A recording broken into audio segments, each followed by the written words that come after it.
Olympia in the US, and now he has his own position here in Egypt in Zewail, University of Science and Technology.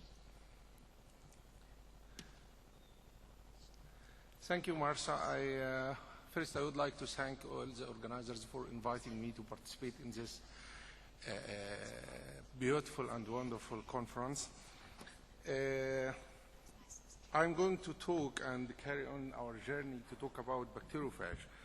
And the outlines of my presentation will be mainly about bacterial illness and top pathogens and phage therapy against Campylobacter and the E. coli. And maybe we will talk about other few things which may be interesting for you. We all know about bacterial illness characterization, that there are some different characterization for pathogens to cause illness. Some microorganisms cause infections. Infection itself is enough to cause the illness, and some other bacteria cause illness by intoxications, by producing some toxins. And the third category is toxico-infection, which needs the pathogen to infect the human beings and cause the infection by producing toxins at the same time. And the reason why I mention this is that because I'm going to talk mainly about pathogenic bacteria and how we can control it, mainly the foodborne illness which is caused by such pathogens. And as we know that different pathogenic bacteria can cause different symptoms, and this depends on the pathogen itself. So it starts from having fever, diarrhea, and vomiting, and it may cause some problems such as stomach ulcer, or can, in severe circumstances, can cause cancer. And finally, at some time, it can cause death for human beings. The top pathogens, such as Campylobacter, Salmonella, Listeria, E. coli, Bacillus, and Listeria, and I'm not going to talk about all those pathogens, but I need to mention just that most of those pathogenic bacteria are very, very important and are found everywhere. And the reason for their pathogenicity or their dangerous effect on human beings that they can cause serious problem due to after infection, and we can get them easily if we didn't follow the hygienic procedures or the public health steps which we have to deal with such microorganisms with care. So if we look at this figure over here, we can see that those 5 microorganisms, starting with Campylobacter and E. coli, 0157, Listeria, Salmonella, and Vibrio, and we see that most of them are quite stable along this time up to 2012, and by the time we see that Vibrio increase from year to year, and this is actually a big problem for us. Even if they are stable, this is not good enough for our health because they are there and we can be infected at any time. So how can we get infected with such microorganisms? We can be infected with those microorganisms by handling foods. So there are many different sources. So the food may be infected itself by these microorganisms from different sources like sewage water or any other sources through while we are growing it or while we are processing those microorganisms. And we can get infected by cross-contamination. If we handle or eat a contaminated food, we will get infected with such microorganisms. So this is a big problem for our health. And we all hear that there are many outbreaks with such microorganisms. And I'm going to present only a few examples only for E. coli, which have been reported in USA. And those, in 1993, there was an outbreak. People eat sandwiches from Jack in the Box restaurant in Washington State, and about 732 people get infected and get ill, and only 195 go to the hospital and hospitalized, and 4 people died from this infection. And if we look at the other examples, you'll see that every time we have some people die from such infection. The latest outbreak was in Germany, as we all hear about it 2 years ago, I believe, in 2011, and it was with a new strain. And this new strain, which is E. coli 0104, H4, and it had a bad impact on the population because more than or almost 4,000 people got ill with this infection, and 53 of them died. So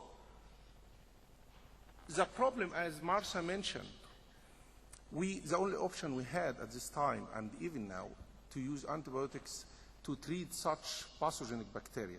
But as Marcia mentioned earlier, that those microorganisms can acquire resistance very, very easily. And this resistance due to the mutation in DNA of those microorganisms. And once we get one colony mutant or resistant for such antibiotic, it has the possibility to grow and grow and grow. And you know, in 8 hours we can get up to 500 million bacteria if they have the right condition to grow very well. What is the problem with such antibiotic-resistant bacteria? It can spread everywhere. So we can have it from animals, and we can transfer it to animals. And we can transfer it everywhere around our environment, which is a serious problem for ourselves.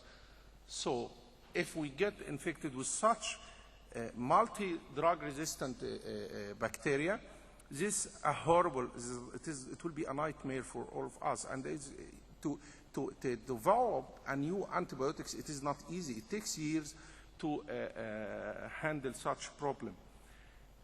So what is the solution?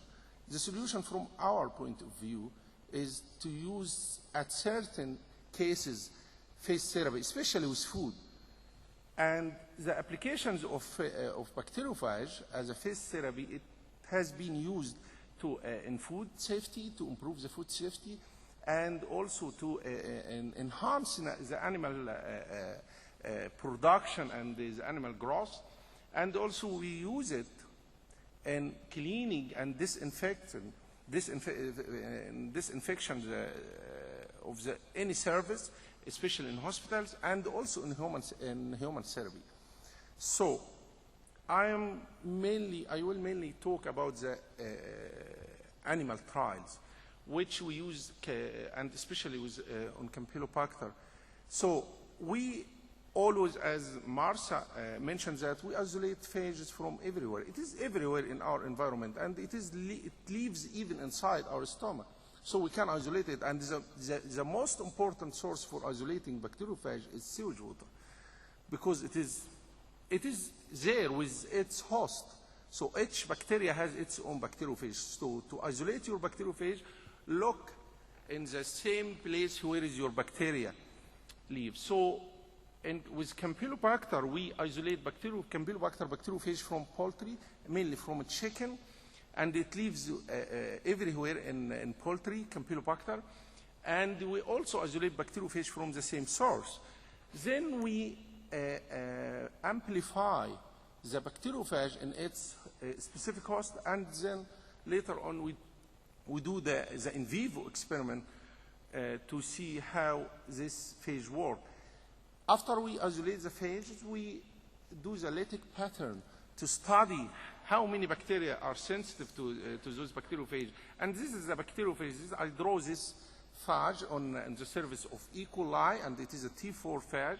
And the reason why I present this bacteriophage, if you look at those bacteria grow in the clear zone, this is the resistant one, which Marcia mentioned a few minutes ago. After we isolate and study the lytic pattern of those isolated bacteriophage, we do some electron microscope images to see how the structures of those bacteriophage and which families they are related to.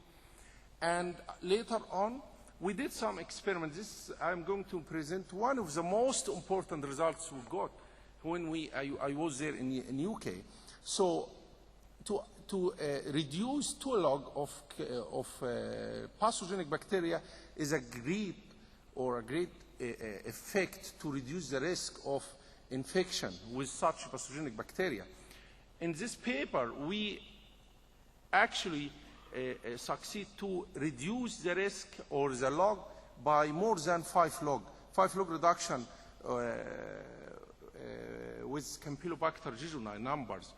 And as you see, this is the control, the white circle, and this is the black circle, the one are the treated ones. So this is a drop of the numbers of Campylobacter after phage treatment.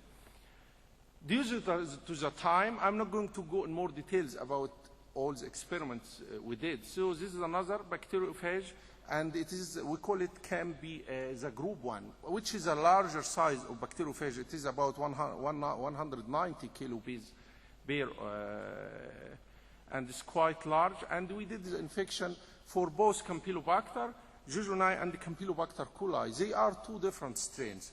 So with Campylobacter jejuni, we could achieve 2 log reduction, while with Campylobacter coli, we couldn't achieve much reduction with this bacteriophage because the Campylobacter coli behave differently from Campylobacter jejuni.